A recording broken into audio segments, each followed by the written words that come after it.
You're listening to Civic Media. You can tune into any of our live shows on any radio station across the state with the Civic Media app. Find us in your phone's app store and listen anytime, anywhere.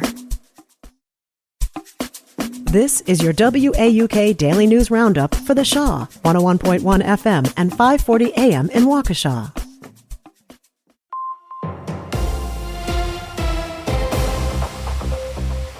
For 540 WAUK News, I'm Stuart J. Waddles.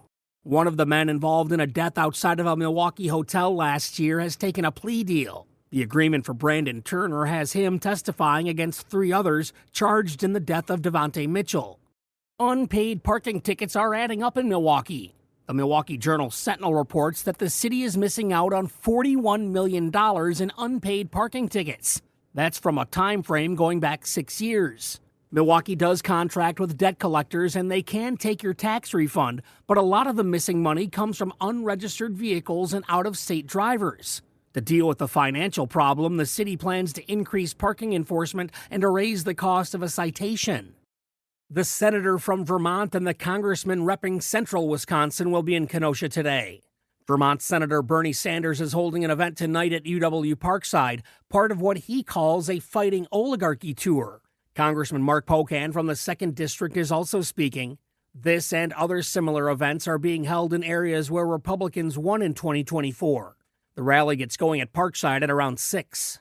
Grab your clocks. We're changing time this weekend, and Brittany Merlot has more about the transition. We spring forward and move the clocks 1 hour ahead. While that means extra light in the evening, it also means losing an hour of sleep. Doctors say children and teens are especially prone to health impacts of getting less sleep. And sleep's important for kids because it helps them learn in school, manage their emotions, and have faster response times. So families should plan ahead now. Adjust bedtime. Make it about 15 minutes earlier every day before the actual time changes. And that's news on 540 WAUK. I'm Stuart J. Waddles. News at the top and bottom of the hour or anytime at WAUKradio.com.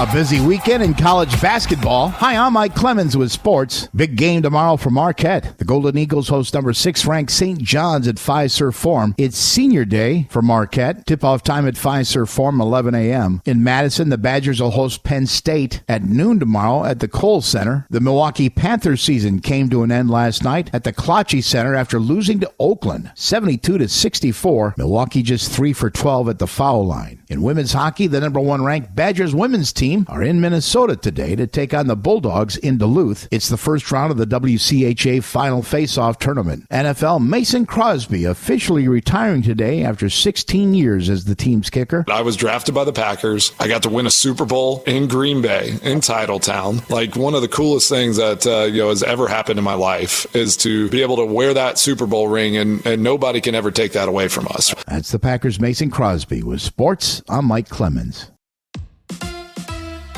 On your entertainment beat, I'm Pete Schwaba. Keanu Reeves says John Wick 5 might not happen. The actor spoke to Extra and said that John Wick 4 didn't leave much room for a John Wick 5, which is an understatement because John Wick died in Chapter 4. Reeves said the role is very physically and mentally demanding, but also said, never say never. Translation, I want a lot of money to do John Wick 5. Ione Skye, who starred opposite John Cusack in 1989's Say Anything, has a new memoir out called Say Everything. In the book, Skye says she and Cusack had sex, but not while filming the movie. Skye says it was years later that they reconnected and wanted to see if on-screen chemistry could be found off-screen, adding it was something she needed to get out of her system. Skye wanted to clarify that the hookup with Cusack happened after she divorced Beastie Boy Adam Horovitz. Skye also said in the book that it was when she was married to Horowitz that she discovered she likes women. That'll pump a guy full of confidence. Peaky Blinders fans who are looking for closure from the upcoming Peaky Blinders movie will not get it. Franchise creator Stephen Knight says Peaky Blinders will continue after the movie has been released, but was not specific as to whether it would be TV or film. In the upcoming movie, the Peaky Blinders gang does battle with Nazis. Netflix has not yet given a release date for the Peaky Blinders movie. Typically, when someone writes a movie, they are looking for creative and ideally financial gain. Rarely does citizenship come into play as a reward, but it did for Jesse Eisenberg, the writer of the movie A Real Pain.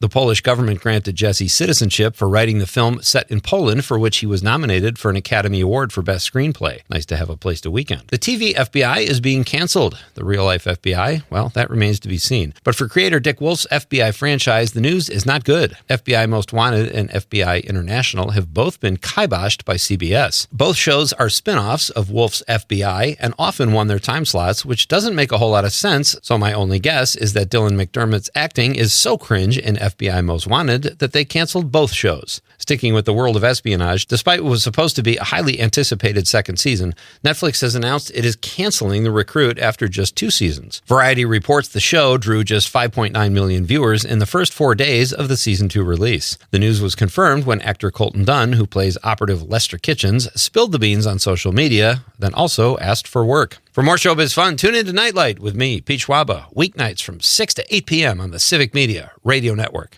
It is going to be mostly cloudy today with a little light snow off and on at times later this morning through about mid-afternoon. Our high today, 36. Tonight, clear 25. Tomorrow, partly cloudy, 43. We're back to near 50 with sunshine on Sunday. I'm meteorologist Sean Cable. Temperature now, 30. That's your WAUK Daily News Roundup from Civic Media.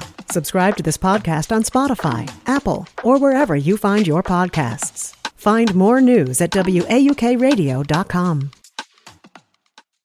The national news cycle never stops, but it can be hard to find news about your local community. Civic Media is dedicated to providing quality local and state news coverage across Wisconsin. With the Civic Media app, you can get notifications about local stories that matter to you and your community. Find the free Civic Media app in your phone's app store and choose notifications from the menu to tell us what kind of news you want to hear about.